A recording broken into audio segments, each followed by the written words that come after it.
Я Джон Тартл, Chairman's Club Herbalife, и я использую продукты компании уже 34 года. Я рад приветствовать вас в этом особом выпуске, посвященном Дню Марка Хьюза.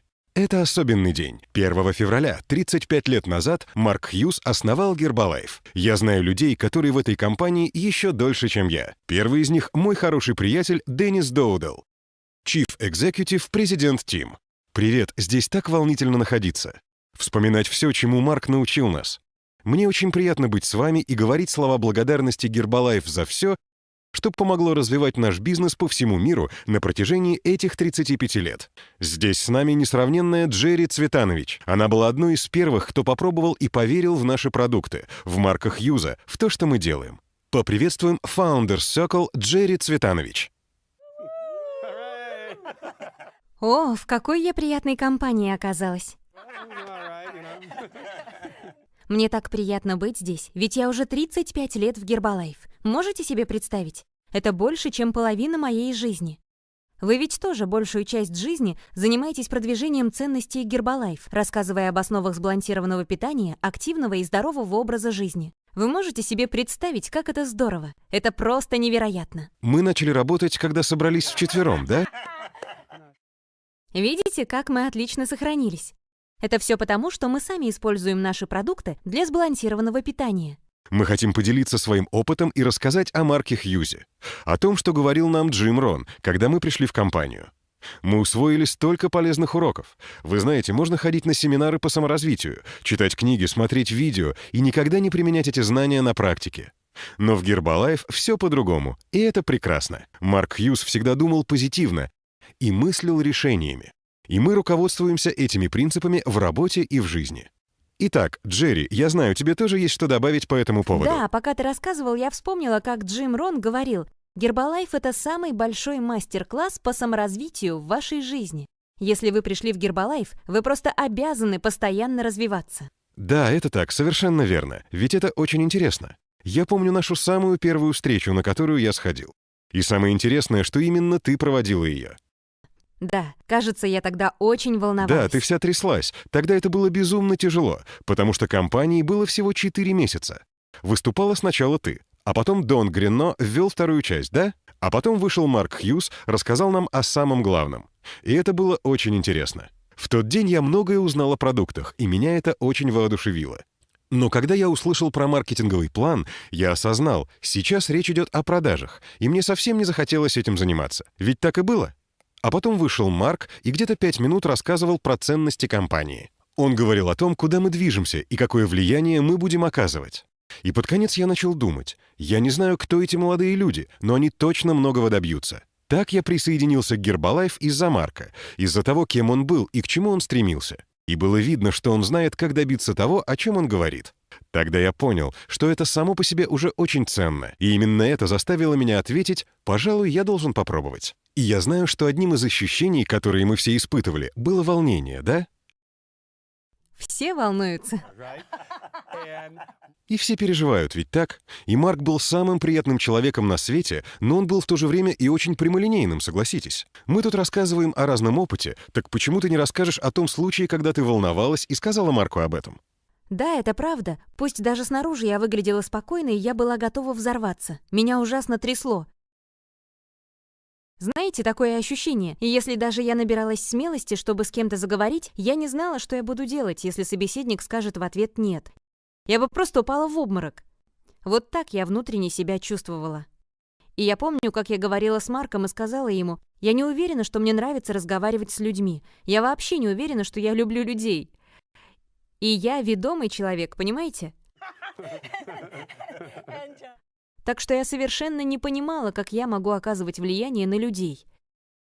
И он у меня спросил, со сколькими людьми я сегодня поговорила. А я вообще не хотела ни с кем говорить, потому что я себя чувствовала не в своей тарелке. И он сказал: «О, бедная Джерри, бедная маленькая Джерри». И вы знаете, именно так я себя и чувствовала. Ты хотела, чтобы он тебе посочувствовал, да? Я думала, он меня успокоит. Но он мне сказал: «Джерри, я задам тебе один вопрос». И он спросил меня: «Как ты думаешь, что самое главное? Умение, настойчивость или смелость?» И я подумала, что дам сейчас самый правильный ответ, и сказала: все 3 качества главные. А он сказал: нет, главное — смелость. Все 3 качества важны, но все же смелость — основная черта. И Марк продолжил: Джерри, как ты можешь стать смелее? Я замолчала, я задумалась, и он продолжил: ты боишься всяких вещей, но ты продолжаешь работать. Иди и поговори с людьми. А я этого-то и боялась. И как развивать при этом смелость? Делать свою работу. Мне до сих пор приятно это вспоминать. В те годы мы учились преодолевать трудности и вырабатывали те подходы, которым мы учим нашу команду. А она учит других людей. И я помню наше первое ежегодное собрание. И Марк там был, я помню. Там тогда было меньше 100 человек, я думаю, включая персонал. И он тогда сказал: «Никогда не забывайте, откуда вы пришли и как вы стали тем, кем стали». Я подумал, что это очень важные слова. В тот год мы сделали наши первые 2 миллиона, да? А через 4 года мы все полетели в Санта-Барбару. И для нас выступал Билли Кристал, помните? И Рики Нельсон. И были замечательные креветки. О, это были и правда отличные креветки. И Марк выступал, играл на барабанах. И я помню, что в ту пятницу, когда выступал Билли Кристал, Марк подошел ко мне и сказал: «Эй, Дэнни, слушай, приходи завтра к моей комнате к 7:30». Я тогда подумал, что лучше сейчас вообще ничего не говорить.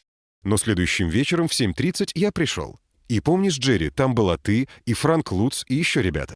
И когда подошли Джордж и Эрик, Марк поднял свой бокал и сказал: «Я хочу поднять тост за вас, людей, которые помогали мне стать тем, кто я есть». И я подумал: погодите-ка, это кто и кому помог? Это ведь мы не знали, куда идти. А у него было видение, была мечта, был продукт, был план. А он сделал все это возможным и собрал вместе тех, кто всегда будет поддерживать его. И он не забыл никого пригласить на ту встречу. И это была высочайшая честь тогда, в 1984-м. Бизнес шел в гору.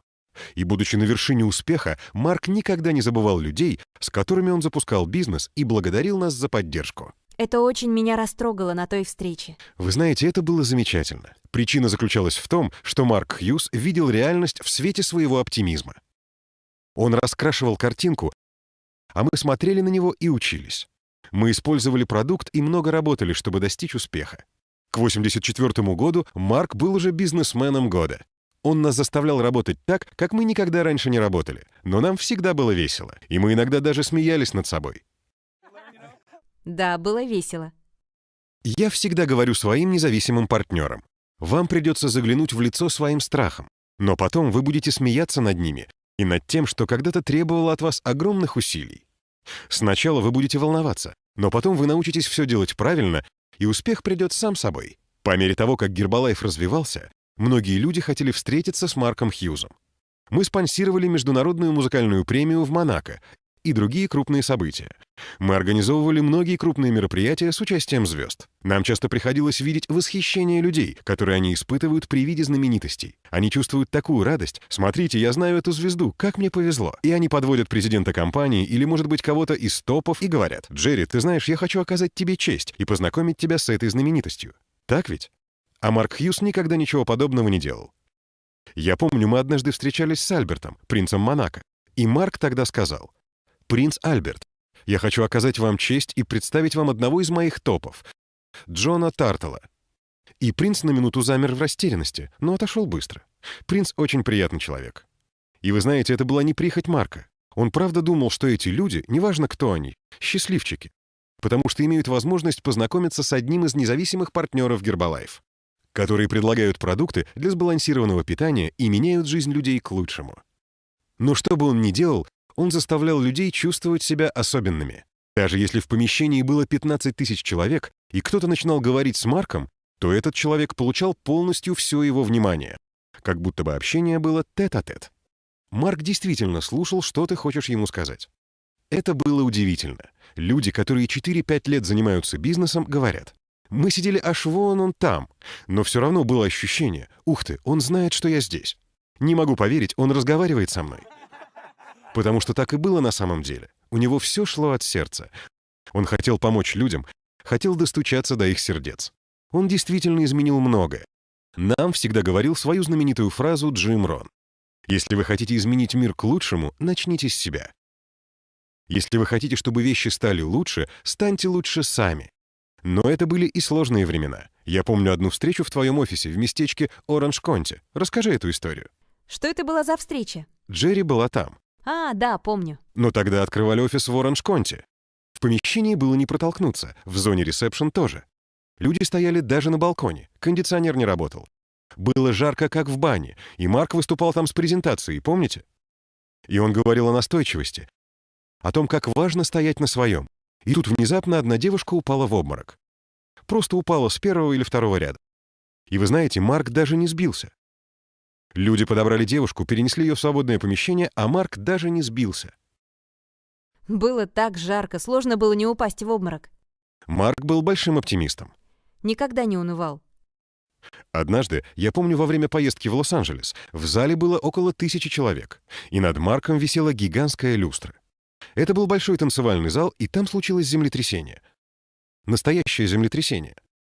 Это продолжалось целых 30-40 секунд. Мы думали, что если Марк сейчас встанет, мы встанем следом. Но Марк никогда не упоминал об этом. Для него никогда не существовало никаких проблем, и даже этот случай его не напугал. Он учил нас и говорил, если кто-то хлопает дверью, то не нужно сразу уходить. Потому что если вы отвернетесь, отвернутся и другие. И они упустят шанс сказать себе, я буду использовать эти продукты. Я хочу больше разговаривать с людьми, я буду работать. Он учил нас, нужно оставаться сконцентрированными, нацеленными на решение задачи, причем делать это с радостью.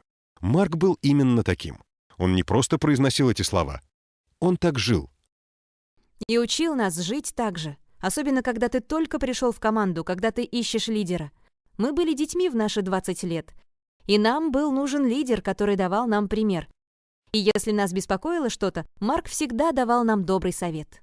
А помните ту большую вечеринку в Орландо? Это было нечто. Марк всегда все делал с размахом. Он построил поле для гольфа. Для него действительно сконструировали и выстроили целую платформу над озером в загородном клубе. Должна была приехать Пэтти Лабель, поэтому у них было все, что только можно пожелать. Икра, лобстеры, другие деликатесы. Все были одеты в вечерние платья и смокинги, да? Да, черные галстуки и все такое. Все было восхитительно. На то, чтобы добраться до того места на автобусах, у нас ушло 45 минут. Мы направились к той платформе для гольфа. Она была превосходна. И вдруг, когда мы подошли, часть платформы просто обрушилась. Утонула прямо в озере. К счастью, никто не пострадал. Интересно, во Флориде есть крокодилы? Думаю, нет. В любом случае, по очевидным причинам, пришлось вывести весь народ. Все переживали за Марка, а Марк переживал за всех остальных. За тех, кто построил эту платформу, за независимых партнеров и других гостей. И он сказал, послушайте, ведь это не такая большая проблема. И добавил, все, что вам нужно будет сделать, это отойти подальше. Он собрал все свои вещи и продолжил. А теперь купим шампанского Дом Периньон и пиццу Доминос. Мы собираемся обратно в отель. И потом у нас была невероятная вечеринка. Помните это? Это была одна из самых известных вечеринок. Марк учил нас относиться ко всему проще. Так получилось, что когда мы приехали обратно, была ужасная неразбериха. А когда приехали в отель, там не было нужного персонала. Они не были готовы к вечеринке. И что вы думаете? Мы сами были официантами и барменами. В общем, мы отлично провели время. Это было весело, просто волшебно. И каждый из нас был частью этого невероятного праздника. Помните эту знаменитую поговорку, которую говорил Марк? Трагедии превращаются в комедии. Это всего лишь вопрос времени. Такова жизнь. Это все ностальгия. Но расскажите, как мы начинали расти и развиваться, когда он сказал, мы будем ходить от одного покупателя к другому, переезжать из города в город, из штата в штат. В Лос-Анджелесе мы ходили от покупателя к покупателю. Затем мы должны были ехать в Оранж-Конти. Все мы поехали туда. Но ведь вы понимаете, что сотовых телефонов тогда не существовало. А были те штуки, которые назывались телефон-автомат. Расскажи о том, как ты звонил по телефону-автомату, что для этого приходилось придумывать. Расскажи им об этом. Вы знаете, у людей, у которых не так много денег, есть одна хитрость. Необходимо быть очень креативными, неординарно мыслить, развивать творческий подход. Итак, мы собирались расширяться в Оранж-Конти. Этот город располагался в 1,5 часах езды, а междугородный телефонный звонок тогда очень дорого стоил. А так как не было безлимитных тарифов, то нужно было оплачивать каждую минуту. Да, поэтому мы не могли тратиться на это. Мы платили бы по $1 за минуту. Вот так дорого это было. Поэтому у нас возникла отличная идея. Нам нужно было запустить рекламу. сделать флаеры, листовки, поговорить с людьми, выяснить, кем являются наши покупатели в этом районе, а затем просто позвонить им из телефонных автоматов. С телефонами-автоматами было так, что ты просто опустил монетку, и вот ты уже в Оранж-Каунти. Но это не должно было стоить нам $1 за минуту, да? Поэтому мы звонили по телефонным автоматам в самом Оранж-Каунти, и у нас был наш маленький переносной холодильник, и... В общем, они не звонили по междугородней линии. У нас был маленький переносной холодильник, маленький стул, и мы сидели в ожидании того, чтобы телефон зазвонил. А потом мы встречались с клиентами в отеле, потому что у нас не было офиса. И после того, как мы в шортах и майках отвечали по телефону днем, вечером мы шли на деловые встречи, уже переодевшись в костюмы. Выход есть всегда, да? В том и суть. Всегда можно найти решение. И даже если вначале вы напуганы и не знаете, сработает ли это, то потом все получается. И вы думаете, ничего себе, это действительно сработало, не могу поверить. Мы стремились жить в реальности Марка Хьюза. Он говорил, чтобы добиться успеха, вы подражаете успешным людям. Он не говорил о себе. Вы подражаете тем людям, которых вы уважаете и хотите узнать поближе. Марк носил свой черный бархатный пиджак и красный галстук. И знаете, он всегда хорошо одевался. Еще у него была булавка для галстука, которую я себе тогда позволить не мог. Я заметил, ты, похоже, скучаешь по булавкам. Я не мог себе позволить булавку, у меня ее не было.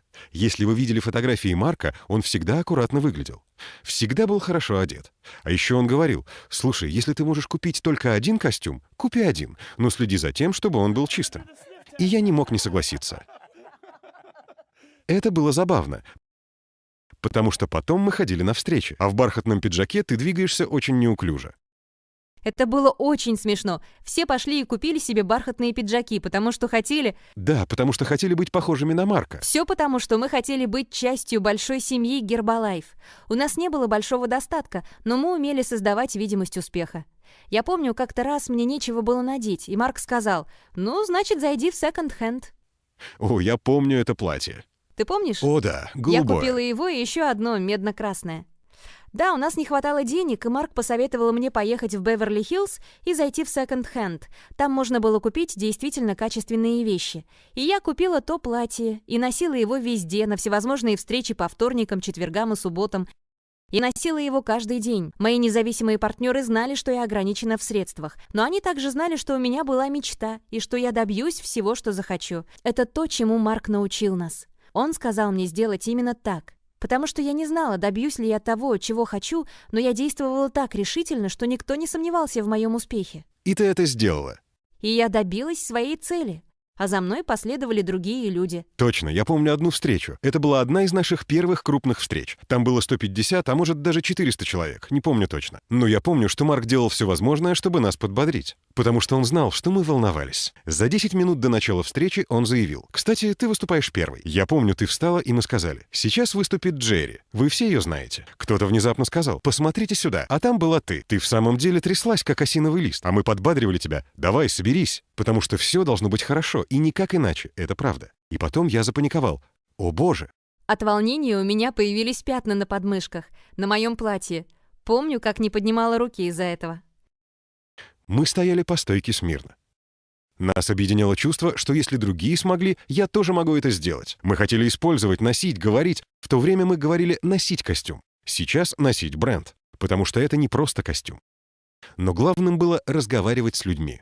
И мы разговаривали с энтузиазмом и рвением. С Марком мы часто бывали на встречах, где была куча топовых независимых партнеров и людей со степенью MBA.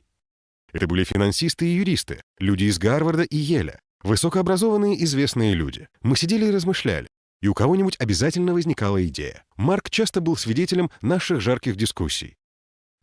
Он бывало не соглашался, но сидел с нами и внимательно слушал нас. Он держал под контролем свои эмоции и говорил: «Это хорошая идея, это прекрасная идея». И он доверял нам. Знаете, не было такого, чтобы он требовал все и сразу. Марк говорил: «Давайте этим и займемся». И некоторые говорили: «Нет, Марк, ты не сможешь это сделать». И он отвечал: «Я же не спрашиваю, можем ли мы так поступить. Мы просто собираемся это сделать, и вы нам поможете». Конечно, они удивлялись, а он подбадривал и воодушевлял нас своим энтузиазмом в ответ. Так и происходило. В итоге они соглашались, и мы находили решение. Иногда меняли пути достижения, но цель оставалась прежней. Нет ничего невозможного. Это просто немного больше времени. Вот и все. Просто нужно потратить немного больше времени. Марк всегда фокусировался на ключевых для компании вещах. Помню, что когда я только начинал этим заниматься, я был как Джерри. Все время думал, что говорить, кому говорить, как говорить. Я не знал, о чем мне нужно рассказывать, как вообще все это работает.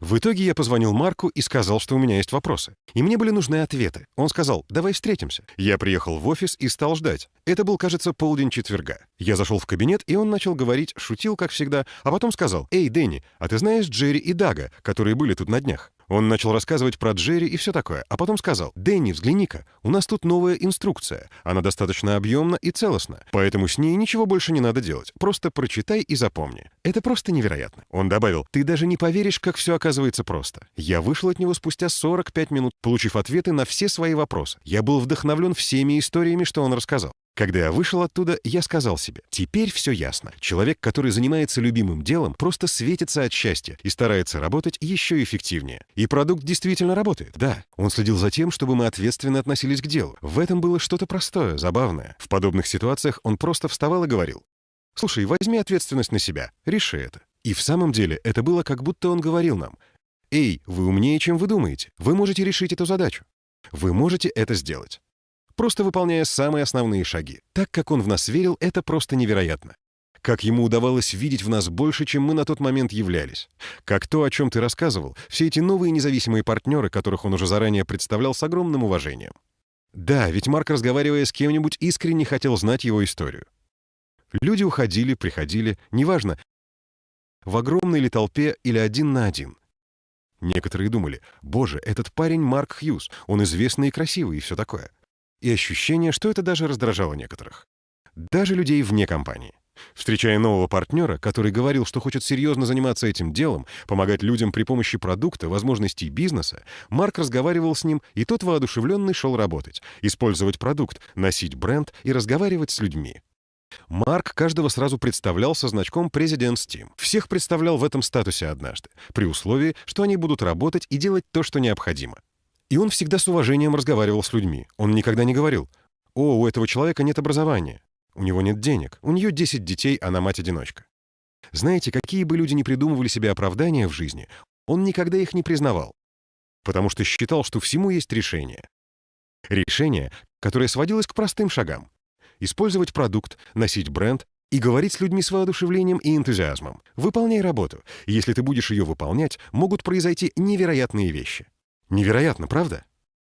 Все это правда. О чем бы мы сегодня ни говорили, все это было актуально и тогда, 35 лет назад. Абсолютно. Эти истины и в будущем останутся неизменны. Они вне времени. Это, кстати, относится и к видеороликам. Вы ведь, конечно, смотрите их.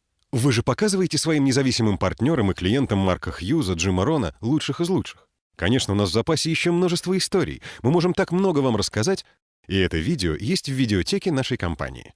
Здорово, что вы сами можете это увидеть. Эта информация всегда актуальна, как 35 лет назад, так и сейчас. Вы можете посмотреть множество различных роликов на наших сайтах или на официальном канале в YouTube. Если вы захотите показать ролик на мероприятии, встрече или вебинаре, вы также с легкостью можете это сделать. К каждому ролику нужно сказать некое вступление, подводку. Во-первых, следует сказать, что одним из ключей к росту компании являются высококачественные продукты для сбалансированного питания и контроля веса. Клиенты, использующие продукты, отмечают положительные результаты. Во-вторых, не забудьте упомянуть про построение и развитие бизнеса. Один из способов его построения и развития строится на том, чтобы говорить с людьми, рассказывать о продукте, употреблять его самому и носить значок Herbalife. Мы рассказываем человеку, как что-то сделать. Мы показываем ему это, и он пробует повторить. Если у него не выходит, мы снова рассказываем и показываем. Человек пробует до тех пор, пока у него не получится. И вы, все вы можете учить тому, что видели здесь, и использовать эти ролики. Ведь людям очень нравится смотреть их, ощущать эту энергию. Им нравится смотреть на Джима Рона, Марка Хьюза, лидеров. Используйте это знание. Здорово, что у многих людей, которые не имели возможности даже слушать Марка, а тем более проводить с ним время, теперь есть шанс получить доступ к этим роликам, использовать их на своих больших и малых встречах, тем самым помогая людям увидеть те основополагающие принципы, на которых мы построили свой бизнес. Я имею в виду, все построено на упорном труде. Понимаете? Кто работает, тот зарабатывает. Нужно работать. Вы зарабатываете только, когда вы работаете. То есть, конечно, все эти принципы, которые мы усваивали все эти годы, предельно просты, но теперь у людей есть возможность услышать их из первоисточника. И здорово, что сейчас вы можете не только смотреть эти видео, но и прослушивать. Вы можете закачать их на свой iPod или любое другое устройство, которое используете. Вот вы идете, скажем, в спортзал, и при желании можете прослушать запись. Это очень легко. Хотите воспроизвести ее на звонке? Здесь тоже все просто. Так что это действительно прекрасный инструмент, не правда ли? Мне посчастливилось быть частью Гербалайф. Теперь, по сути, люди получают те же знания, что и мы в свое время. Получается, что Марк и Джим Рон с нами, и эти знания вечны. Я считаю, что мы действительно учимся чему-то сами, когда учим других. Можно усвоить знания, но ключевая идея заключается в том, чтобы приумножать и передавать их. Именно поэтому мы призываем людей делать это на своих встречах, дома и вместе с другими людьми. И вы знаете, информация не подвластна времени. Мы выросли за эти годы. Сначала по всей территории Соединенных Штатов и Канады, потом Европы, а затем Азии. Это как кругосветное путешествие. И как в любом бизнесе, по мере роста люди находят различные способы использования продукта, ношения значка, олицетворения бренда, общения с людьми. И Марк бы наверняка был бы сейчас очень этому рад. Все, что правильно и полезно, все, из чего каждый может извлечь пользу, хорошо как для наших клиентов, так и для независимых партнеров. Марк часто говорил: «Вы делаете важное дело и поступаете правильно». Так Марк вставал в большой аудитории, и люди, особенно новички, думали: мы делаем что-то новое, уникальное.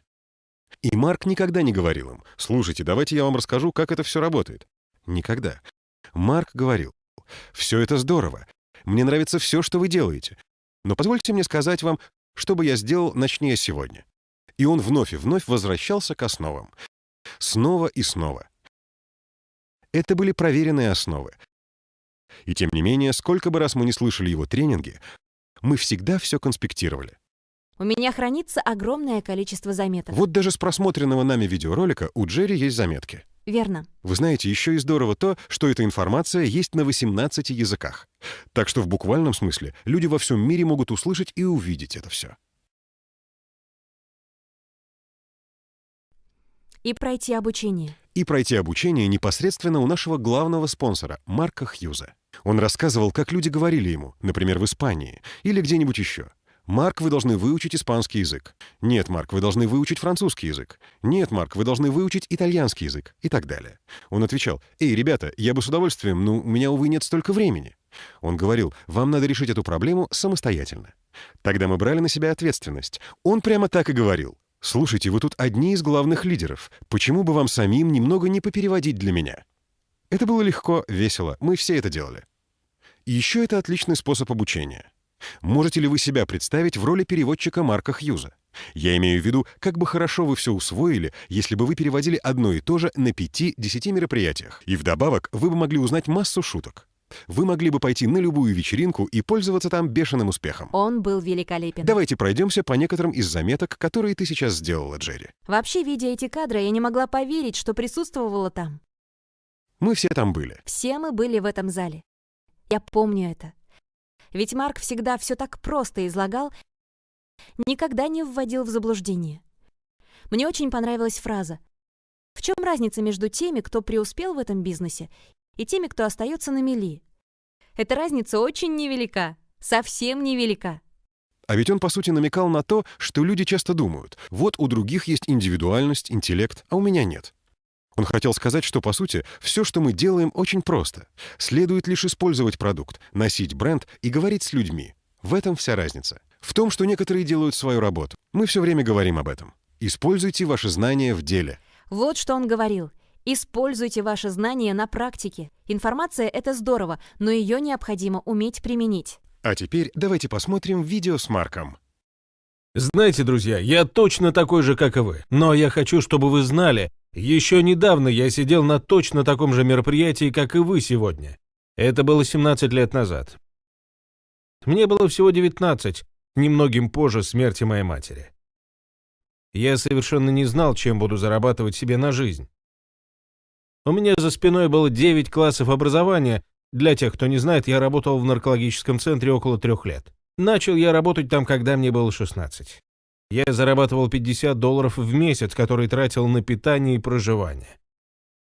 Мы собирали деньги для центра, чтобы дать молодым людям возможность избавиться от наркозависимости и начать новую жизнь. За время работы там я ходил по улицам, заходил в офисы и разговаривал с людьми, спрашивая, не хотят ли они помочь подросткам справиться с проблемой и начать новую жизнь. Таким образом, я всю свою жизнь занимался тем, что пытался помочь таким же молодым людям, как и я, которые не хотели жить в условиях, в которых рос и был воспитан и я. Моя семья не была благополучной. Я даже не знал собственного отца до момента, когда мне исполнился 21 год. Мне хотелось изменить свою жизнь, и я действительно очень хотел попытаться помочь и другим, собирая средства для организации, которая оказывала необходимую поддержку. Так я начинал. Это было мое первое место работы.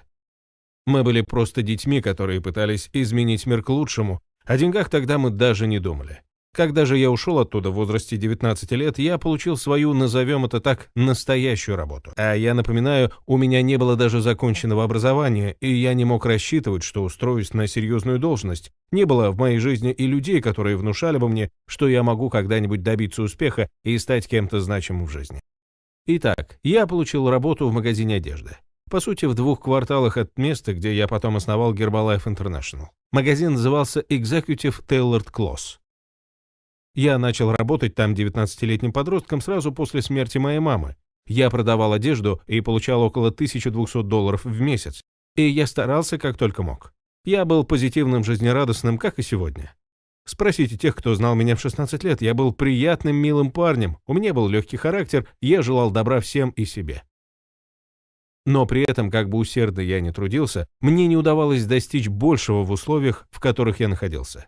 Причина, по которой я вам все это рассказываю, в том, что вчера мне позвонил человек, с которым я работал еще тогда в магазине. Я говорил с ним о Herbalife, о том, как мы только создавали нашу компанию. Этот парень знал меня, когда я еще продавал одежду, и видел, каким я был, когда мы только начали бизнес Herbalife. Вскоре после того, как я поступил на работу в магазине, я получил приглашение на примерно такую же встречу, что и вы сегодня. Компания называлась Slender Nails Products. Именно тогда я впервые услышал о продуктах для снижения веса и многоуровневом маркетинге. И вот сейчас спонсор той компании, его зовут Бад Билл, прислал ко мне свою ассистентку посмотреть, что тут у нас происходит. Она была с нами на этих выходных и просто не могла во все это поверить. От Бадда Билла я впервые в своей жизни услышал, что могу стать кем-то большим в жизни, чем думаю. Но самым главным было то, что я увидел продукты, с помощью которых мог помогать людям в снижении веса, то есть им не пришлось бы страдать так, как страдала моя мама. В магазине я проработал недолго. Они обанкротились, и я перешел в другую компанию, также занимающуюся продуктами для снижения веса. Но и она тоже вскоре потерпела банкротство. И я подумал, а мне было 22 года на тот момент, все, я посвящу всю свою жизнь помощи людям в снижении веса. Я был знаком к тому моменту с несколькими людьми, которые занимались бизнесом. Я обратился к ним, рассказав о своем стремлении помогать людям.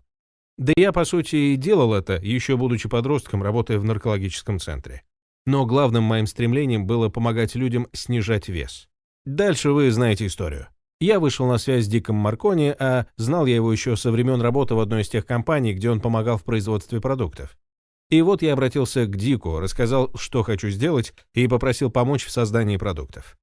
И он помог мне создать линию продуктов Herbalife. Так была основана наша компания. Однако вернемся к тому, почему я решил вам все это рассказать. Самое мое первое собрание в Herbalife, вы все знаете эту историю, когда я пришел с мешком коктейльного порошка и сказал всем: «Ребята, вы не поверите, мы будем нести этот уникальный продукт всему миру». Один из моих друзей из магазина одежды, который присутствовал на этом собрании, сказал мне кое-что. Учтите, что он видел, как я ушел из магазина одежды ради компании, которая обанкротилась, перешел в другую компанию, которая также обанкротилась. И теперь, услышав о компании Herbalife, он категорически заявил: «Это никогда не сработает. Хьюз все испортит». При этом у меня получилось заинтересовать его в использовании продукта, а его рекомендации приводили ко мне все больше и больше клиентов, пока, наконец, он и сам не стал заниматься этим бизнесом. Чуть позже он ушел из компании. Это было примерно 12 лет назад. И вот он-то мне вчера и позвонил. Я перезвонил ему утром, но он не ответил. Так вот, представьте, этот человек, который знает всю мою историю, стоял у самых истоков создания компании, стал успешным, но ушел из нее. Затем он, конечно, наблюдал и за нашим успехом, и, естественно, слышал о том, что творится здесь в Орландо. Он ведь знал, что мы сюда собираемся, однако он не мог предположить, что мы захватим весь город. Он, несомненно, слышал про все это. Ему звонят абсолютно все со словами: «Ты сумасшедший, почему ты перестал заниматься бизнесом Гербалайф?» Иными словами, у Эрика есть в жизни все возможности и перспективы, и однако он предпочитает оставаться недовольным своей жизнью, идти на поводу у неблагоприятных обстоятельств, ходить на работу, которой недоволен, и при этом продолжает упускать самое подходящее время, чтобы начать бизнес Гербалайф. Сейчас самое подходящее время, чтобы заняться делом. Так в чем же разница между человеком, который добивается успеха в Гербалайф, и тем, кто предпочитает оставаться у разбитого корыта? Беспрестанно жалуясь жене на свои привычные неблагоприятные обстоятельства, которые ему невыносимы, ненавидя свою работу и условия жизни, и не умея проявить хоть какие-то лидерские качества, чтобы показать иной путь собственным детям. Так какова же разница между тем и другим? Она минимальна.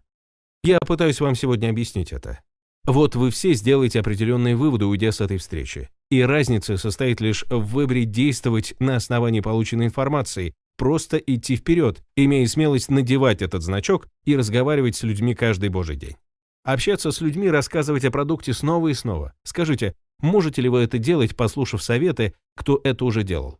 Я знаю, вы можете. Ведь знаете, что изменится к следующему Рождеству у того парня, который боится что-то предпринять? Ничего. Обстоятельства его жизни останутся неизменны. Ничего не изменится, если он не начнет действовать иначе. Если вы хотите, чтобы ситуация менялась, вам необходимо менять подход и действовать по-новому. Вам нужно использовать инструменты бизнеса и уделять этому немного времени каждый день. На своем пути к успеху я точно так же вынужден был справляться с трудностями, с которыми каждый из нас сталкивается в повседневной жизни, просто делая, что должен, снова и снова каждый день. Ведь когда вы приезжаете на мероприятие и узнаете здесь столько нового, вы слышите о новых идеях и практиках, учитесь новым методам. Но в сущности, в сухом остатке, мы все здесь делаем всего несколько основных вещей.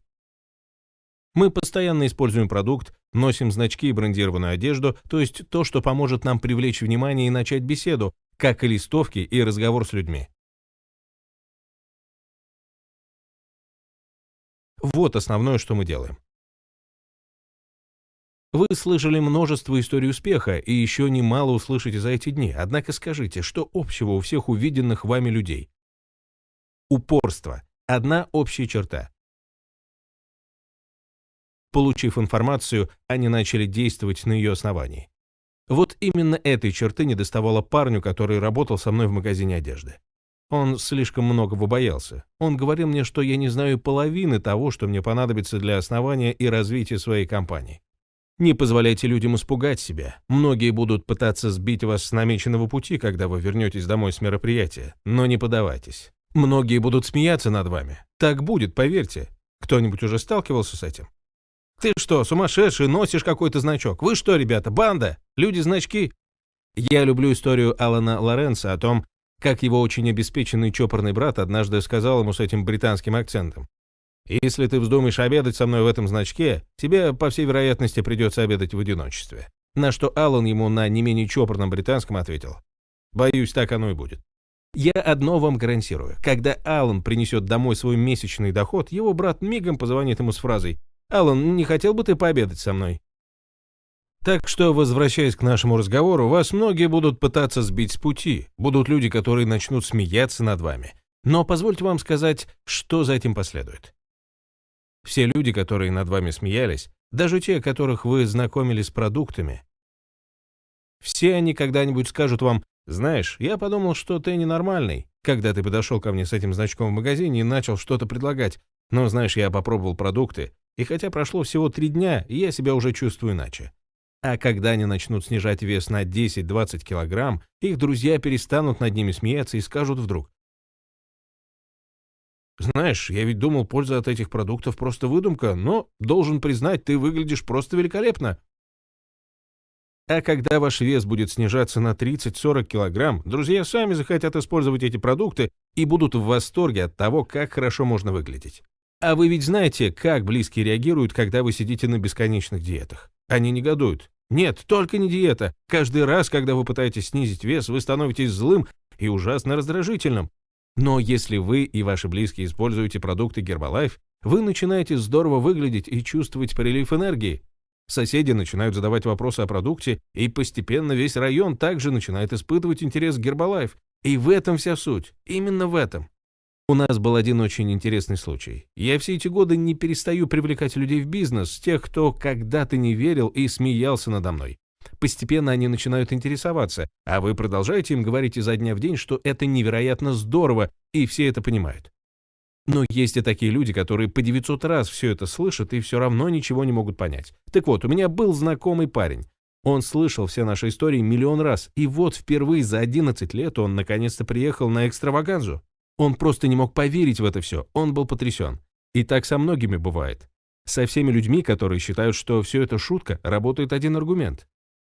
Какой? Познакомьте их с продуктами. С этим парнем нам не удавалось это сделать, но после 2 дней на экстраваганзе он начал ими пользоваться, просто видя всех нас вокруг.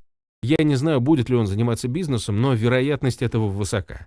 И вся суть лишь в этом. Вы рассказываете свою историю, знакомите людей с продуктами и делаете это от души, стараясь как можете. У меня нет волшебных ответов на все вопросы. Нет, но я знаю одно. Первое, что нужно делать, это работать над своим подходом. Люди смеются над вами. Ну и что? Кто-то вам говорит, это пустое дело. Ребята, вы сами должны для себя решить, что правильно, а что нет. Понять, правильно это или нет, вы можете только используя продукты, знакомясь с ними других и получая от них отзывы о том, как это здорово. Понять это вы можете, будучи активными, зарабатывая деньги и помогая другим их зарабатывать. И они будут приходить к вам и говорить, знаешь, я ненавидел свою работу в IBM, и Herbalife это лучшее, что со мной когда-либо случилось. Спасибо. Вы должны это чувствовать в себе. И вам необходимо убедить себя в этом, работая над собой изо дня в день. И если, вставая с утра, вы будете работать над собой, а это ваша основная задача в Herbalife, вы сможете достичь всего, чего пожелаете.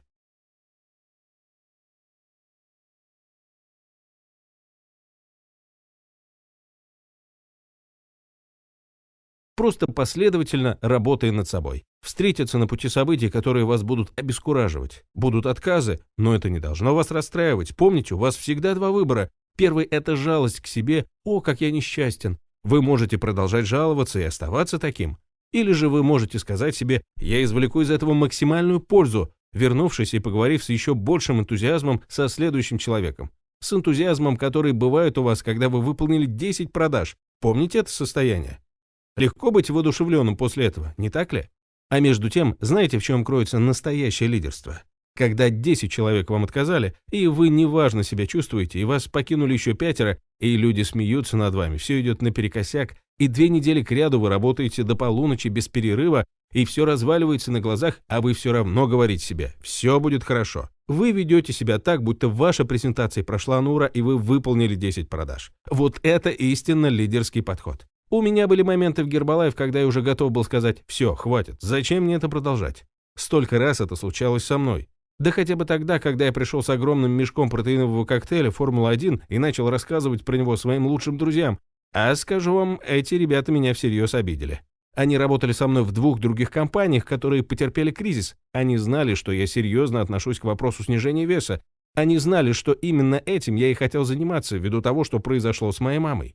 И когда я пришел к ним, я просил их о помощи. Я им сказал, ребята, без шуток, те компании нас подвели, и мы сделаем все сами. У нас все получится. И это станет самым невероятным делом, которым нам довелось заниматься. Все они отказались. Но это меня не сбило с пути. Думаете, мне было не обидно услышать от них, что все это ерунда? Думаете, я не задавался вопросом, кому же мне теперь идти, когда все, на кого я рассчитывал, отказали мне? Думаете, я не спрашивал себя на следующее утро, что же мне теперь делать? А я скажу вам, что я начал делать. Я начал раздавать листовки на улице и обзванивать незнакомых людей по телефонной книге. Я стал обращаться в газеты, и никто мне не отвечал, что делать. Я просто был в отчаянии, сказав себе, я сделаю это, несмотря ни на что. Вот что надо делать, когда вы расстроены и когда думаете, что ничего не выйдет. Нужно делать то, что требуется, вопреки обстоятельствам. Понимаете, у меня не было ни набора независимого партнера, ни сомнений, получится ли из этого что-нибудь или нет, хоть бы получилось. Вот уж нет, вся моя жизнь зависела от успеха Herbalife. И вне зависимости от того, как складывались обстоятельства или что говорили мои родственники или друзья, я должен был это сделать. И точка. И когда у вас такой подход, никто не сможет вас разубедить, и ничто не встанет между вами и вашей целью. И позвольте сказать вам, чего хотят люди вокруг вас. Они хотят видеть лидера. Им нужен кто-то, кто точно знает, что все получится. Кто-то, кто скажет: во что бы то ни стало, мы это сделаем, вы со мной или нет? И вот что я вам скажу. Довольно скоро у меня появилось 3-4 последователя, потом их стало 6-7, а потом уже и 20. Ну и сейчас оглянитесь. Посмотрите, сколько нас. И вспомните мои слова.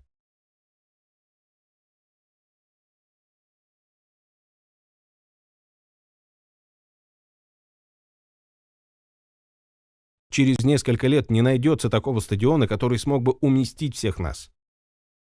Думаю, не так далек тот день, когда мы будем на наших экстравагансах подключать через спутниковую связь конференц-центры, расположенные в самых разных уголках мира. Повсюду. И знаете, каждый может сказать: да нет, ничего подобного не произойдет. Но ведь многие из вас не так давно говорили то же самое, но сегодня все только и твердят: не может быть, это случилось.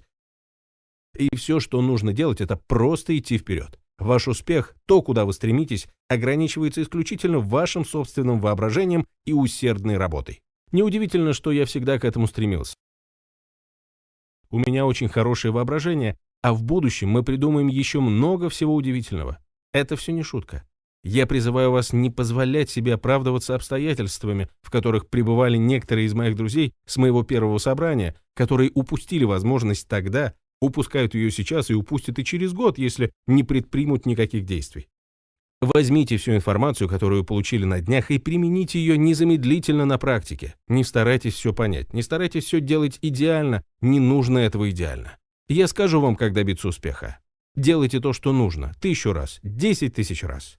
Я ведь не знал, получится ли у меня добиться успеха в Herbalife или нет. Я только знал, что если буду делать это 10 000 раз, я это узнаю. Идеальным ничего не будет, так и знайте. Вы не сможете добраться с уровня World Team до уровня Миллионер Team без огромного количества ошибок. Запишите это себе. Невозможно добраться до этого уровня без сложности, и поверьте мне, это будет сложнее, чем когда вы шли к уровню World Team, а с уровня Миллионер Team до President's Team будет еще того сложнее. И еще сложнее до Chairman's Club. Все так и есть. Мы проводили встречу для Chairman's Club вчера, и у нас был разговор. Можем ли мы усовершенствовать наши школы супервайзеров? Конечно, да. Можем ли мы научить всех правильнее говорить? Конечно, да. Можем ли мы сделать так, чтобы все работало еще более совершенно? Конечно, мы будем стараться сделать это. Можем ли мы предотвратить в будущем ситуации, подобные вчерашней, когда 8000 людей чуть не выбили двери на входе, чтобы получить свои наборы? Конечно, мы постараемся продумать этот момент в будущем, но позвольте вам сказать кое-что. У нас будет гораздо больше проблем, когда мы доберемся до отметки в 1,5 миллиарда оборота, и еще больше проблем на отметке в 3 миллиарда. Это естественный ход событий, и запишите это себе. Чем больше проблем, тем больше доход. Ребята, вам бы увидеть, сколько у меня проблем. Все дело в подходе и точке зрения. Накануне мероприятия организаторы начали волноваться о том, что мы не уместимся. Слишком много людей, слишком много людей. Я даже оторопел. Что это значит слишком много, а? Это еще мало. Да что же это со всеми? Все, что вы делаете, сводится к тому, как вы на ситуацию реагируете. Необходимо справляться с данными обстоятельствами, извлекать из них максимум пользы и идти вперед. Знаете, лучшую на все времена фразу я услышал еще от Дика Маркони. Дик, понимаете, Дик был мне как отец. У меня не было отца, я познакомился с ним только в 21 год, а по-человечески пожал руку только когда мне исполнилось 28, да и после этого мы толком не общались. Пока я однажды не сказал ему: «Слушай, не хочешь поехать со мной в мой дом на Мауи?»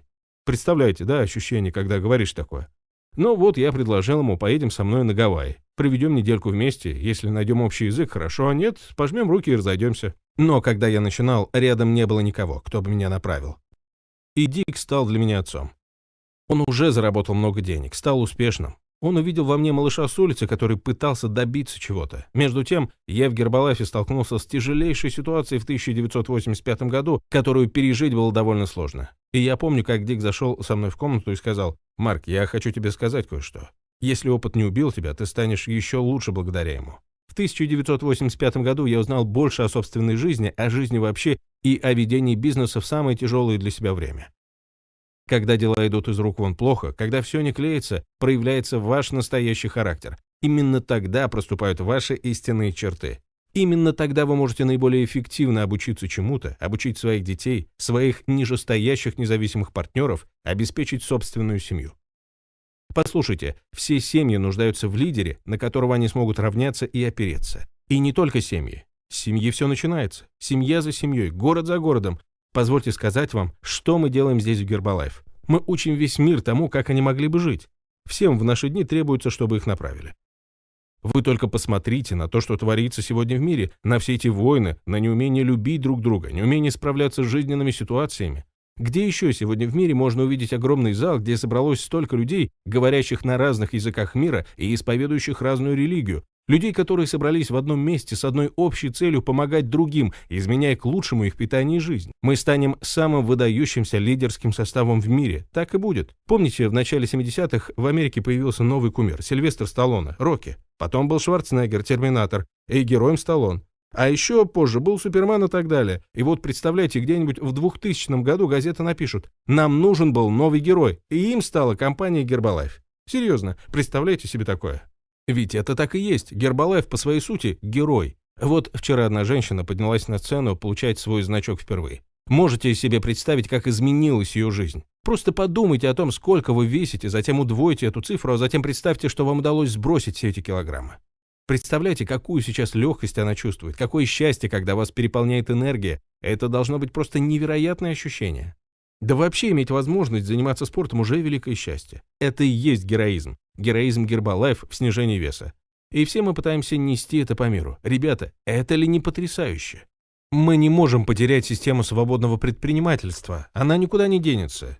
И позвольте сказать вам еще кое-что. Наши дети, наши будущие поколения будут нуждаться в ком-то, на кого можно равняться.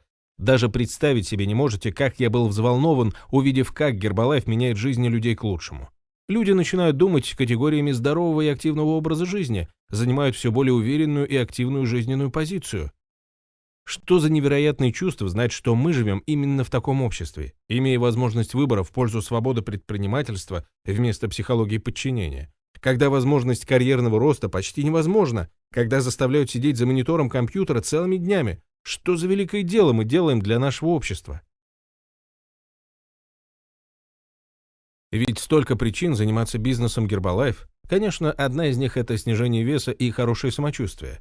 Другая причина – ваш собственный успех. Но ведь есть еще столько причин делать это еще для кого-то. Иметь возможность помочь другим снижать вес. Есть ли надежда, что они сегодня смогут найти что-то стоящее, что поможет им чувствовать себя хорошо? Послушайте, доход от бизнеса, от реализации продуктов для контроля веса в одной лишь Америке составляет 36 миллиардов долларов в год. Столько причин заниматься этим бизнесом хотя бы просто для того, чтобы помочь другим. Впереди столько времени, чтобы делать это, где бы вы ни находились, через те же 3-4 года, даже если это будет круиз, каникулы. Люди в мире испытывают дискомфорт не только из-за проблем с весом или в силу неправильных привычек питания. Очень многие испытывают дискомфорт просто от того, что недовольны собой. Недостаток энергии, отсутствие страсти к жизни как к таковой.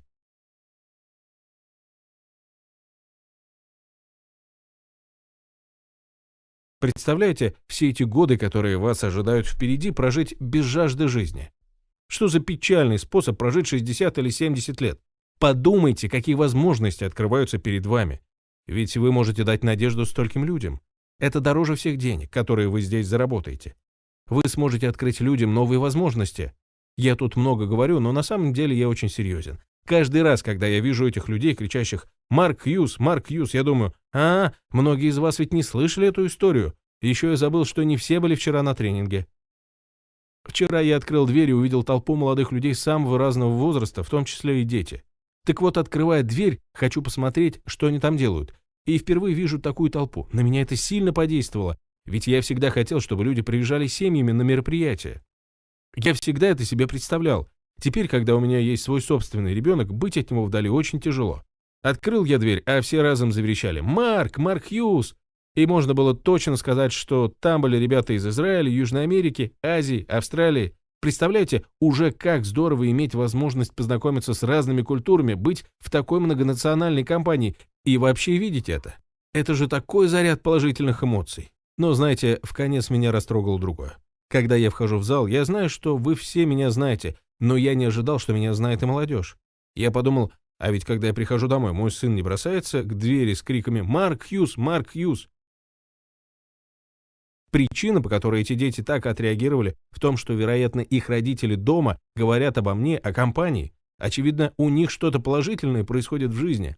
И для меня это означает, что все эти ребята, возможно, живут лучше и веселее, чем до того, как их родители присоединились к Гербалайф. И это меня делает счастливым. А между тем, знаете, чем большинство из этих семей занималось до Гербалайф? Работали на износ, как умели, работали не покладая рук, делали, что могли, выполняя поручения начальства. Но эта система в корне неверна. Она не позволяет продвинуться, потому что она и эти компании не основаны на принципе свободного предпринимательства. И посмотрите на них сегодня. Они используют все свои навыки и таланты, применяют умения, используют продукцию, которая меняет их подход к жизни в рамках системы, которая позволит им продвинуться так далеко, как им того захочется, при условии ежедневной усердной работы. Вот что невероятно в возможностях Гербалайф и во всей этой системе в целом, которая, пожалуй, одно из самых выдающихся свершений человечества. И прелесть в том, что это еще только начало. Все предельно просто. Вот первое, что нужно сделать. Доставить человеку набор независимого партнера. Сейчас я пройдусь по тем пунктам, которые мы вчера обсуждали, просто чтобы освежить в памяти. Каждый из этих пунктов может показаться не столь важным, но на самом деле это фундамент. Первое, что должно быть сделано, человек должен приобрести набор независимого партнера. Если вы находитесь рядом, необходимо незамедлительно сделать две вещи. Первое. Необходимо, чтобы человек начал использовать продукт. Это основа вашей работы с людьми, потому что у человека появится собственная история по продукту, которая вселит в него уверенность для того, чтобы говорить о продуктах с другими. Так что первое – использование продукта. Второе – вам следует поздравить человека с приходом в компанию. Вручить ему значок Гербалайф, который станет его маленьким отличительным символом успеха. Это те же ощущения, что и у вас, когда вы получаете свои значки World Team. Итак, вы достаете значок и говорите: «Послушай, надень этот значок на грудь и добро пожаловать в Гербалайф». И никогда не забывайте эту часть своего набора партнера. Одно дело, когда он просто гуляет себе без значка, но ведь когда он у него на груди, 4 из 5 его друзей задают ему вопрос. Не снимайте этот атрибут программы. Помните, чтобы помочь кому-то попасть на каникулы, требуются крошечные шаги успеха. Так вам и надо поступать. Помогите им достичь успеха в снижении веса. Помогите им достигать поставленных целей. Пусть и небольших, но успехов в Гербалайф. Все делается постепенно. Ребята, не рассчитывайте на скачки. Отсюда сразу President's Team. Дорога состоит из маленьких успехов. Следующее, что вам нужно сделать, помочь им сразу найти клиентов. Какой самый простой способ сделать это? Натолкните их на мысль о квалификации на буклет High Five. Я хочу, чтобы вы, ребята, все это запоминали, чтобы вы это знали на зубок. Почему это самый простой способ? Потому что вы даете им цель. В чем особенность буклета High Five? В том, что получить его можно только за работу первых 10 дней.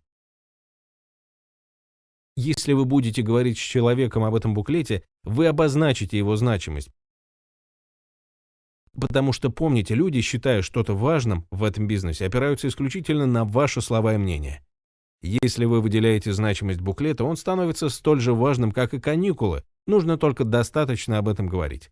Если же вы не говорите об этом, кто будет что-либо делать? Немногие. Если бы у меня был буклет High Five, я выносил его с собой. Вот почему вам важно, чтобы они сразу привлекли людей к использованию продуктов. В этом ключ. Я сейчас описываю вам весь процесс. Люди часто спрашивают меня, что я такого делаю, что независимые партнеры стремятся и достигают статуса President's Team. Вот что. Каждый мой поступок имеет причину. Я настаиваю на том, чтобы сразу привлекать людей к использованию продуктов, потому что когда ваш независимый партнер находит себе клиентов, иногда их опыт от использования продуктов бывает мощнее, чем у самого независимого партнера. Это очень важный этап. Потому что нет ничего более колоссального в Гербалайф, чем опыт, когда вам кто-то говорит: «Послушай, я не знаю, известно ли тебе, насколько хороши эти продукты, но могу тебе сказать, это лучшее, что со мной случалось в жизни». Когда такое происходит с человеком, которого вы подписали, он начинает осознавать, что Гербалайф — это нечто гораздо большее, чем просто зарабатывание денег. Это очень важно, потому что каждый может делать это ради денег, ради дохода, Но я хочу другого, когда привлекают кого-то в бизнес. Я показываю уважение к Гербалайф и уважение компании к человеку, а не просто интерес к деньгам. Я ведь говорил вам, что впереди вас ожидает много нападок в связи с деньгами. В следующие 15 дней, год, 2, 3 года. Что меня удерживало на этом пути, когда другие люди обвиняли меня в своих финансовых неудачах за прошедший год? Тысячи людей. Думаете, не вызывает негатива мой заработок? Еще как вызывает. Но вот что держит меня на этом пути. Осознание того, что множество людей может получить возможность использовать эти продукты, если я поработаю еще один день. Расскажу свою историю еще раз. Выйду в люди и буду с воодушевлением говорить с ними. У меня нет времени на все остальное. Поэтому я хочу, чтобы люди быстро привлекали других. Мне нужно, чтобы они осознали, что это дело гораздо больше, чем простое извлечение дохода. И еще кое-что. Не забывайте этот важный момент. Когда ваши клиенты начнут снижать вес, сделайте им символический подарок из каталога продуктов. Не пренебрегайте этим. Когда человек потеряет 5 фунтов, подарите ему подарочный значок. Наденьте ему его. Они стоят совсем недорого. За крошечную сумму вы поощрите своего клиента, и он сможет обратиться к другим со словами «Сколько из вас испробовали разные диеты? Скольким из вас встречался человек, который помог вам снизить вес на 10-20 килограммов? Приходил ли к вам лично домой и поздравлял с результатом? Со сколькими из вас такое случалось? Ни с кем?» Так вы воздействуете на людей. Весь вопрос в том, скажет ли человек, снизивший вес, что Гербалайф – это удивительно. Вот к чему надо стремиться. Так что не пренебрегайте этими поступками. Вам нужно набирать своих первых клиентов. Если и было когда-либо более удачное время для этого в истории Гербалайф, то оно настало. Еще никогда вы не имели столько возможностей, чтобы предложить своим клиентам, как сегодня. Школа супервайзеров в следующем году. День World Team в следующем месяце. Отдых в мае, каникулы летом. Может, у вас когда-то и было время, чтобы привлекать людей в этот бизнес, но в этом месяце и следующем месяце оно как никогда очень подходящее. Так что вот что сейчас нужно делать. Нужно привлекать людей в свою нижестоящую организацию.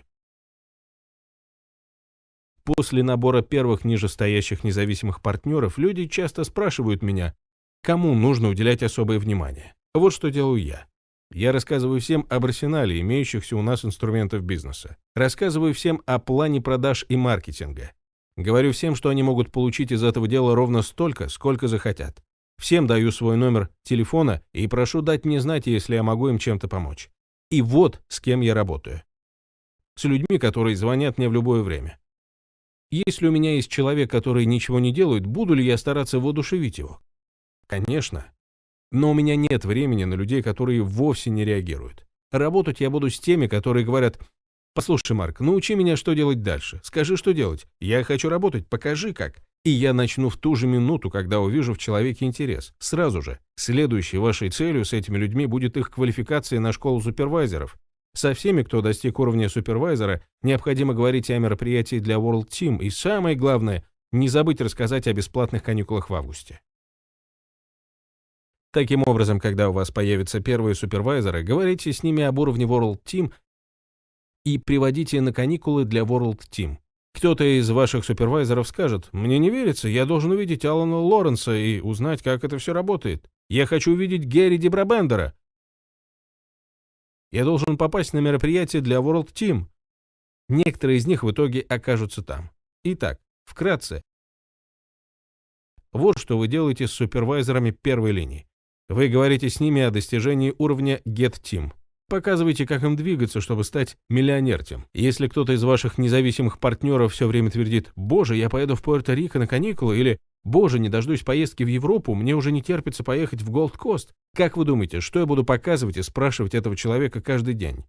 Видел ли ты Бермуды? Это невероятное место. Я знаю, как тебе хочется поехать в Голд Кост, но Бермуды — это просто рай. Я буду говорить ему о Бермудах каждый божий день, чтобы он только и думал об этих островах. Видел ли ты когда-нибудь большой барьерный риф, а остров Хейман? Я бы показывал ему то видео. И поверьте, на экстраваганзе в следующем году вы поймете, что я сейчас здесь говорил. Все, что от вас требуется, это говорить о каникулах на острове Хейман. Все, что вам нужно делать, начиная с этого момента и до лета. А летом мы расскажем вам, что делать в последующие 6 месяцев. И никаких вопросов не останется у вас относительно программы к моменту, когда мы доберемся до экстраваганзы в следующем году и когда вы будете подниматься на сцену за своим значком President's Team. Все, что нужно, это усердная работа. Снова и снова изо дня в день. Даже если надоело, все равно продолжайте делать это снова и снова. Запишите кое-что. Это сложно осознать, но в жизни нет проблем. Их не будет, если вы будете делать, что требуется снова и снова. И только об одном я бы попросил вас, ребята. Не оглядывайтесь на всех людей, которых вы видите в Herbalife. На тех, кого вы увидели на этих выходных. Тех, кто, возможно, преуспел больше вас. Возможно, вы говорите себе: почему не я? Почему не я настолько успешен, как он? Что я делаю не так? Не волнуйтесь об этом. Просто старайтесь сделать свой максимум каждый день, с каждым днем стараясь чуть улучшить свои результаты. До тех пор, пока вы сможете смело смотреть на себя в зеркало и говорить себе «я сделал максимум», вы можете не волноваться об успехах других людей. Не думайте об этом, кому какая разница. Вы есть мерило, вы сами должны гордиться своими ежедневными результатами и достижениями, только вы это можете знать. Причина, по которой я говорю сейчас это все, в том, что я видел некоторых ребят, которых обескуражил успех других. Радуйтесь тому, где вы находитесь и кем являетесь. И если вы хотите улучшить свои результаты, нужно просто посмотреть на себя в зеркало и улучшить их. Ребята, вам нужно осознать, что вы и есть президенты и председатели правления вашей независимой деятельности. Каждый из вас обладает возможностями и потенциалом улучшить ситуацию и свои результаты. Хочу вам кое-что рассказать на память. Интересная вещь приключилась со мной. Я обедал кое с кем 2 недели назад. Сколько из вас слышали о генерале Шварцкопфе? Я обедал с ним, и скажу вам, он невероятный человек. Он говорил о лидерстве, о том, каково это быть мировым лидером и прочее. И ведь правда, он стал героем, потрясающей фигурой для каждого в мире после операции «Буря в пустыне». Все это помнят. И он рассказывал, каково это было стоять во главе этой ситуации, быть ответственным за нее.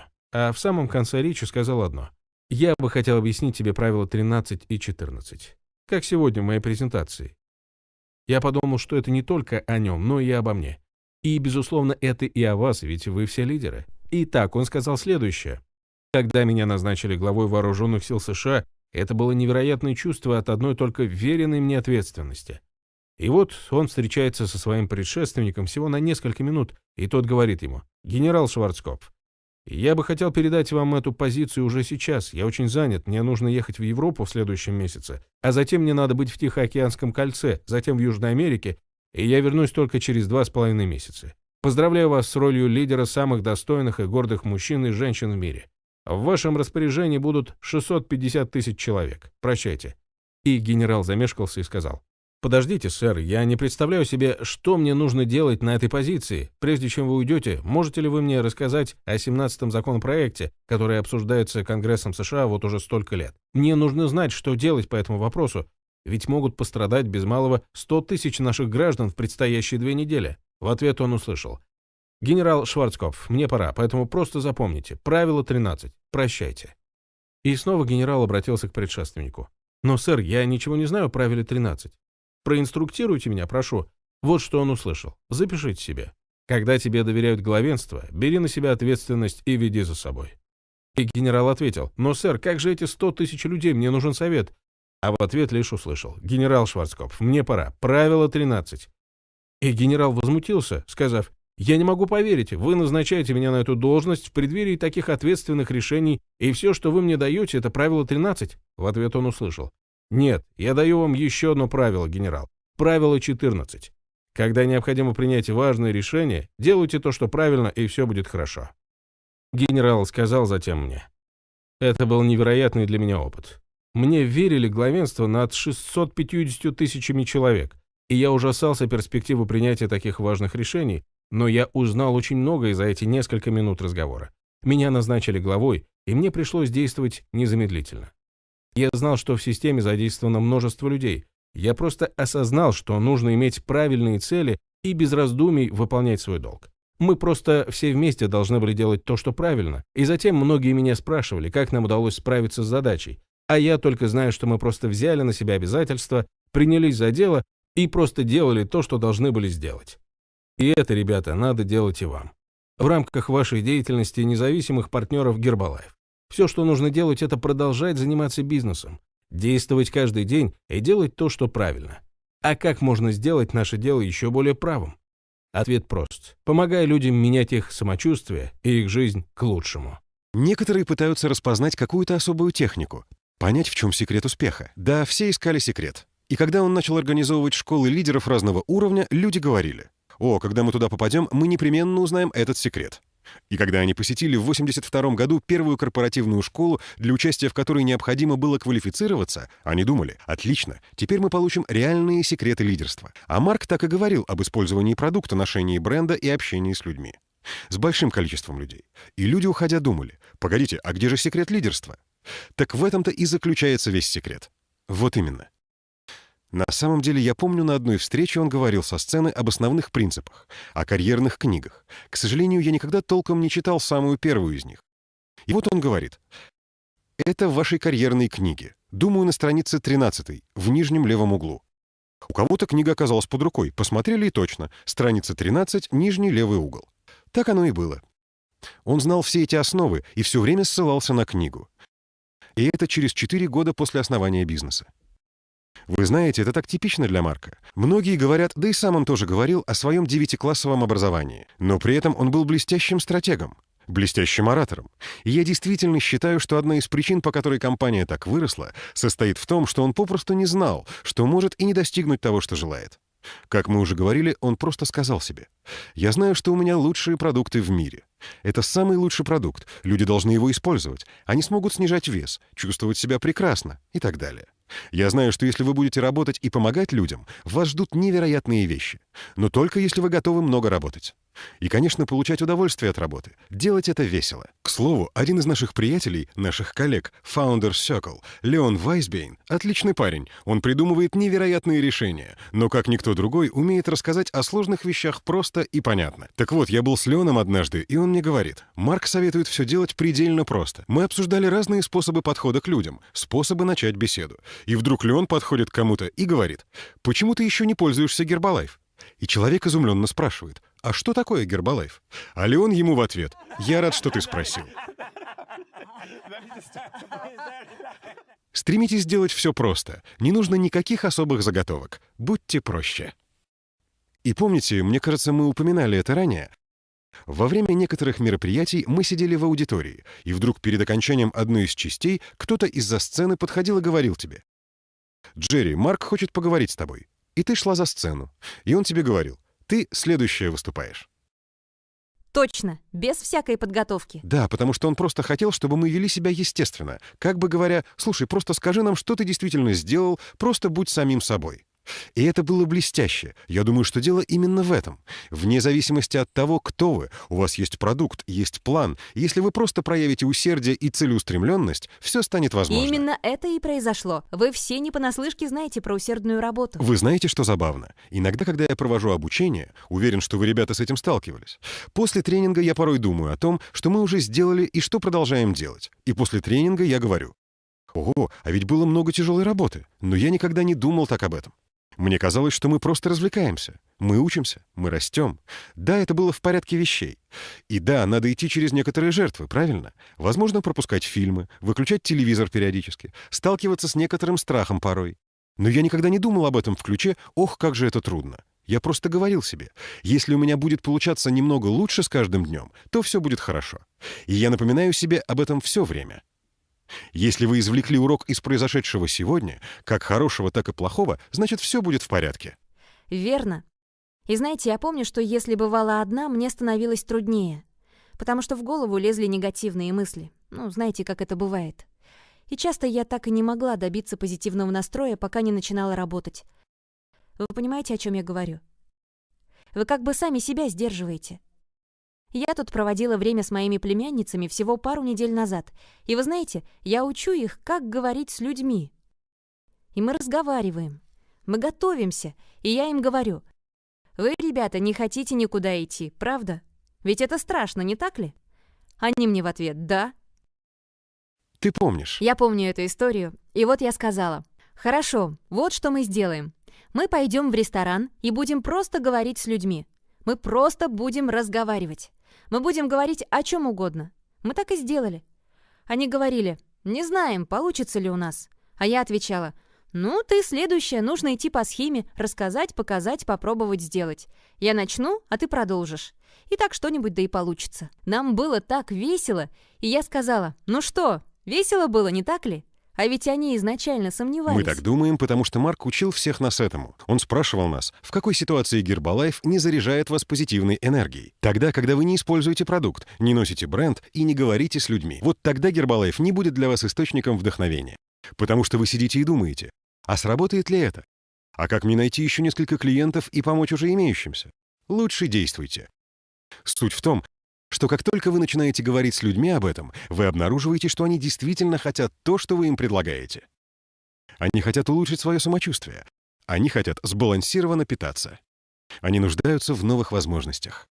Они хотят улыбаться. Они хотят, чтобы им кто-то улыбался в ответ. И они видят, что вы счастливы, делая то, что приносит вам доход. Ведь большинство из них просто выполняют рутинную работу. И еще один нюанс – дополнительный доход. Вы знаете, сколько в среднем зарабатывает супервайзер? Около $400 США в месяц. И это даже не считая розничного дохода. Для большинства людей это солидная И со мной прибавка. тоже. Так было и со мной. Было прекрасно перестать смотреть на ценник каждой вещи и каждого продукта перед покупкой. Точнее, я перестал беспокоиться и начал понимать, что можешь себе позволить дорогие покупки. Раньше покупка более дешевого цветочного горшка вместо брендового была обычным делом, потому что он стоил на 10 центов дешевле. Если вам не приходится этого делать, жить уже немного веселее.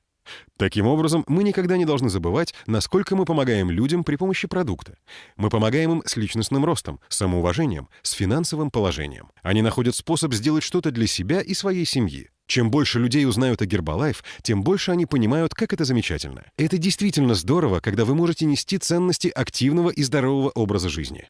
Как вы знаете, наши дела сейчас идут хорошо. И в момент, когда вы уже не так сильно боитесь необходимости оплачивать свои счета, вы вдруг начинаете ловить себя на мысли. «Ух ты, а мне действительно приятно было помогать кому-то».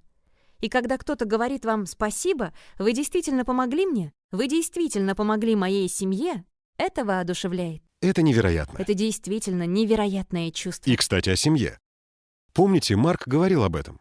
Он говорил о наших детях, детях наших независимых партнеров, наших клиентов. О том, что мы узнали здесь, о продуктах и самочувствии, здоровом образе жизни, привычках в работе и так далее. Гербалайф зачастую становится семейным бизнесом. На самом деле, многие из наших детей присоединяются к бизнесу сейчас. Они используют продукт, он им помогает на протяжении жизни. Они научились брать на себя ответственность и работать, а также испытывать радость от помощи другим. Часто многие из детей, которых я знаю, возвращаются к нам, испытав себя в работе по найму, со словами «Ничего себе, я нашел, хочу работать именно здесь, я буду этим заниматься». Это действительно невероятно. И где еще вы можете этому научиться? Этому не учат ни в школе, ни в семьях. Но когда вы в Гербалайф, вы находитесь в этой среде заботы и всеобщего воодушевления, целеустремленности и ценностей, а также осознания того, что вы в состоянии сделать полезное для другого. Таким образом, наши дети растут с этим мышлением, и это действительно отличает их от других. И скажу вам, это впечатляет. Давайте рассмотрим еще пару важных принципов. То, с чем каждый из нас сталкивается. Если вы хотите перемен, вы должны измениться сами, так? Именно этими словами ты меня убедила присоединиться к бизнесу, когда сказала мне: «Эй, Джон, чтобы изменить положение вещей, надо самому измениться». И Марк в свое время сказал мне то же самое. Я никогда ранее ничего подобного не слышал, но это было так логично, что я не мог ничего противопоставить этому доводу. Верно? Но потом, для того, чтобы дела шли лучше, вам надо также развиваться. Вы ведь знаете, насколько просто сказать: «О, все это экономика, это правительство, это мой район. Никто не хочет покупать продукт». Искать отговорки и оправдания легко. Достаточно лишь одного довода, чтобы не двигаться вперед. Но вам следует трезво взглянуть на ваш образ мыслей, на то, что вы чувствуете. И если люди часто нуждаются в том, чтобы им задали направление, то подход Марка в этом отношении просто великолепен. У нас есть видеоролики, интерактивное общение с независимыми партнерами, регулярные мероприятия и промоушены. И мы становимся все лучше и лучше, потому что у нас за плечами 35-летний опыт. Мы делимся информацией друг с другом. Вот почему, как мне кажется, это можно считать одной из причин нашего роста. Это замечательно, что практически все, о чем мы говорили здесь, все аспекты, которые помогали нам развивать этот бизнес по всему миру, все, что у нас есть сегодня, доступно абсолютно каждому. Все, о чем мы здесь узнали, есть в видеороликах. Подумать только, что все в нашей компании в настоящее время имеют доступ к тому, что помогало нам когда-то заложить фундамент этого бизнеса. Мы не могли сделать это, когда мы развивали наш бизнес. Мы были поглощены процессом. Мы были поглощены, верно? Итак, я знаю, что у нас осталось всего несколько минут для того, чтобы поделиться информацией. Мы уже обсудили с вами видеоролики, но также не забывайте, что у нас все время проходят по всему миру мероприятия, и вы можете найти информацию о них на сайте ru.mygerbalife.com. Вы знаете, что у нас скоро состоится саммит в Лос-Анджелесе. Это будет действительно незабываемое мероприятие. У нас проходят школы лидеров и многое другое. Мы предоставляем такую обширную поддержку людям во всем мире, но важно, чтобы они этим пользовались, так же, как вы сегодня нашли время на то, чтобы посмотреть наше видео. Это ведь то же самое. Всеми этими инструментами необходимо пользоваться. И сегодня, в наш 35-летний юбилей, мы будем стараться сделать все инструменты еще более и более доступными. И я от души надеюсь, что все вы воспользуетесь ими в полной мере. Я надеюсь на это и искренне желаю вам этого. Марк говорил нам в конце своих тренингов: «Я просто хочу, чтобы вы смогли однажды увидеть все моими глазами. Просто увидеть те перспективы, которые я вижу для вас, наших клиентов. Видеть моими глазами то, как мы можем помочь всему миру». И он был настолько воодушевлен, что каждый из нас понимал, что это дело, идея, нечто гораздо большее, чем бизнес. Это действительно гораздо больше. И я несказанно рада за всех, кто приходит в Гербалайф. И ведь сами посудите. Мы здесь все эти годы, потому что нам это нравится. И мы любим те ценности, которые олицетворяет Гербалайф. Это компания, которая делает правильный выбор и совершает важные поступки. И мне это нравится. И, кстати говоря, о новом составе руководства во главе с Майклом Джонсоном, Дезом Уолшем и Робом Леви. Я, по правде, не люблю называть имена, потому что в компании работает великое множество замечательных людей. Все они прониклись тем же духом, и они видят те же перспективы и цели, что когда-то и Марк, имея на руках самый лучший продукт в мире. Стратегия компании от семечка, посаженного в землю, и до конечного потребителя говорит сама за себя и всецело отражает стремление делать все наилучшим образом. Всем нам невероятно повезло с этим. Это несомненно так. И когда действительно задумываешься о том, что все мы по-прежнему в бизнесе, хотя могли бы давно уже уйти на пенсию, невольно задаешься вопросом: почему это так? Потому что это не просто бизнес. Это нечто гораздо большее — иметь цель и быть в состоянии влиять на жизнь окружающих людей. На протяжении поколений.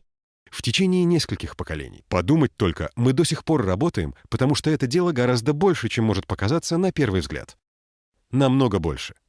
И не забывайте о дружбе. Это верно. Спасибо вам всем большое за помощь в осуществлении мечты Марка Хьюза. И давайте помогать людям во всем мире изменять жизни к лучшему.